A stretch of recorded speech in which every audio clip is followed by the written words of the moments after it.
Krishon Rock, a mother under pressure. Krishon is a young first-time mother navigating a world that rarely gives her grace. She's not raising her son in private, she's doing it under constant surveillance. Every moment is clipped, judged, and reposted. Every silence is interpreted as guilt. Every cry for help becomes content. She didn't grow up with safety, she grew up with spectacle. And now, as she tries to protect her son, she's surrounded by strangers who demand access, commentary pages that monetize her pain, and systems she doesn't trust. This isn't a story about neglect. It's a story about survival, about fear, about a mother trying to protect her child in a world that never protected her. There's no official percentage of HIPAA violations involving celebrities, but dozens of high-profile cases have been documented, suggesting that celebrities are disproportionately targeted due to their visibility and the temptation for staff to snoop. Here's what's known. An investigative there. Celebrity HIPAA violations are personal privacy breaches, while the US Department of Health and Human Services, HHS, doesn't publish celebrity-specific HIPAA stats. Multiple sources have compiled a list of at least 20 to 30 major violations involving celebrities since HIPAA's enactment in 1996. These include George Clooney, 27 hospital workers suspended for accessing his records after a motorcycle accident. Britney Spears, 13 UCLA employees fired and 6 suspended for snooping during her psychiatric hospitalization.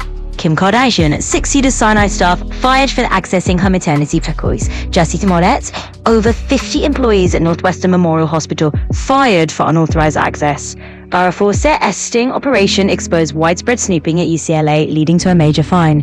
These cases often result in terminations, fines, and even prison time, like in the case of Dr. Hooping Zoe, who accessed records of Tom Hanks, Drew Barrymore, and others, and was sentenced to 4 months in federal prison. Reflectively, why celebrities are targeted.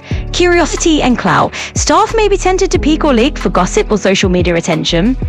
High-profile incidents, accidents, hospitalizations, or legal cases draw media interest.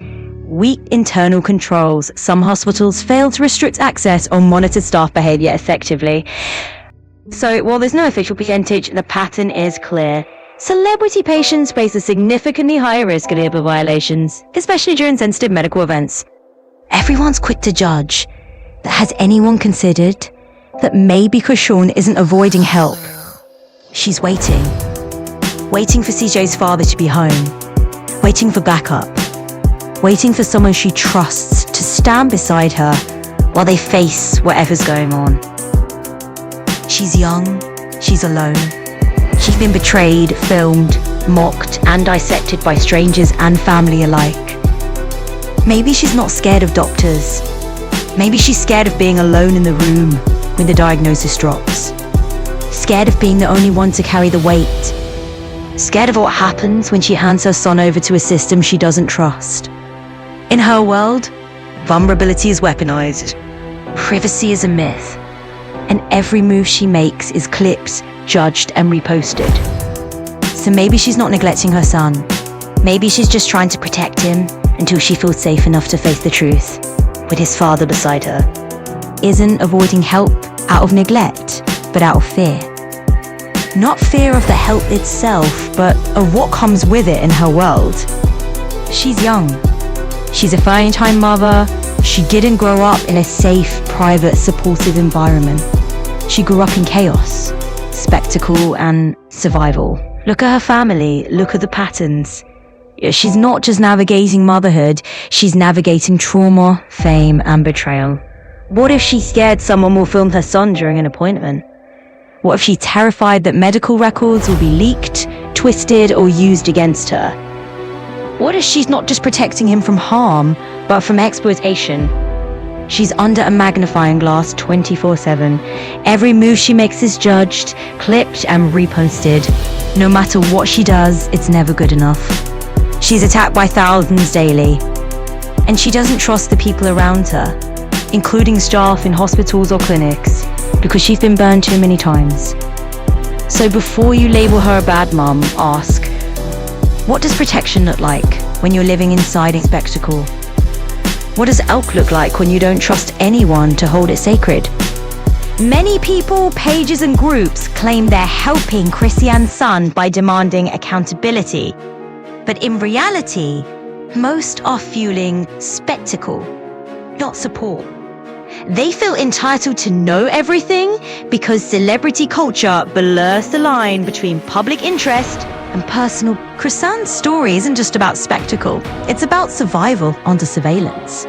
Every decision she makes is filtered through a lens of judgment, distortion, and public demand. The contradiction isn't in her silence, it's in the noise surrounding her. This section holds space for the complexity of motherhood, fear, and protection in a world that confuses visibility with accountability. If you see the mother of your grandson drowning in spectacle, why haven't you stood up and made her let you help? She's not just a storyline, she's a young woman trying to shield a child from chaos. And that child is your blood. If it were mine, no camera, no contract, no chaos could stop me from making sure both mother and child were safe, stable, and seen. So what's holding you back? From her, from him, from the truth? She said she doesn't want anything to do with them, but she hasn't spent one day without talking about them. She chose clout over her grandson. She chose to twist words said in pain just so she could keep talking. If protection mattered, silence would have followed. If love mattered, action would have led. In closing, Christiane is not living. She's not thriving. She's surviving. And survival is the only thing she's ever known how to do. She's navigating motherhood, fame, betrayal, and scrutiny all at once. She's under attack, under pressure, and under a microscope. Every move she makes is judged. Every silence is weaponized. Every cry for help is clipped and reposted.